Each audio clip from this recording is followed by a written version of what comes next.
ఫ్రీగా సబ్స్క్రైబ్ చేసుకొని గంట సింబల్ నొక్కడం ద్వారా ప్రతి వీడియో అలర్ట్ని మీరు పొందవచ్చు. చాలా చిన్న వయసులోనే తెలంగాణ ఉద్యమ నేపథ్యంలో మంచి పాటలు పాడి అందరినీ ఆకట్టుకుంది తెలుగు అమ్మాయి మధుప్రియ. ఉద్యమ పాటలే కాకుండా ఆడపిల్ల ఆడపిల్ల అనే పాటతో జనాల మనసులు దోచుకుంది.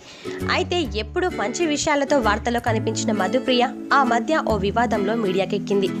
ఇంట్లో ఇష్టం లేకుండా తన ప్రేమించిన అబ్బాయిని పెళ్లి చేసుకొని ఆ తర్వాత వేధించాడంటూ మీడియాకెక్కి రచ్చ చేయడం, ఆ తర్వాత భర్త బంగారం అంటూ మళ్ళీ అతడి చెంతకే చేరడం, ఇలా మధుప్రియ వ్యవహారం మీడియాలో హాట్ టాపిక్గా అయి ఉండే. అయితే ఆ వివాదం తర్వాత మధుప్రియ వార్తల్లోనే కనిపించలేదు. ఇప్పుడు మళ్ళీ ఓ ప్రముఖ మూవీలో పాట పాడి లైమ్ లైట్లోకి వచ్చింది మధుప్రియ. శేఖర్ కమ్ముల డైరెక్షన్లో తెరకెక్కుతున్న ఫిదా సినిమాలో వచ్చిండే మెల్లమెల్లగా వచ్చిండే క్రీమ్ బిస్కెట్ వేసిండే అంటూ ఓ పాట అందుకుంది మధుప్రియ. మధుప్రియ ఇంతకు ముందే సినిమా పాటలు పాడింది, కానీ ఇలా ఓ రెగ్యులర్ సినిమాలో పాట అందుకోవడం ఇదే తొలిసారి.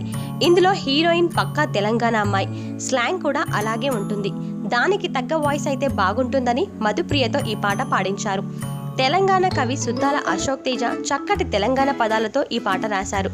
శ్రీకాంత్ కార్తిక్ అనే కొత్త సంగీత దర్శకుడు ఈ చిత్రానికి మ్యూజిక్ చేస్తున్న సంగతి తెలిసిందే. అతడి ట్యూన్, మధుప్రియ గానం, అశోక్ తేజ లిరిక్స్ అన్ని బాగానే కుదిరాయి. ఈ పాట విజువల్స్ చూస్తే సఖీలో ఏడే ఏడేడే అంటూ సాగే పెళ్లి పాట గుర్తుకు రావడం ఖాయం. ఈ వీడియో మీకు నచ్చినట్టయితే లైక్ చేయండి, షేర్ చేయండి, కామెంట్ చేయండి.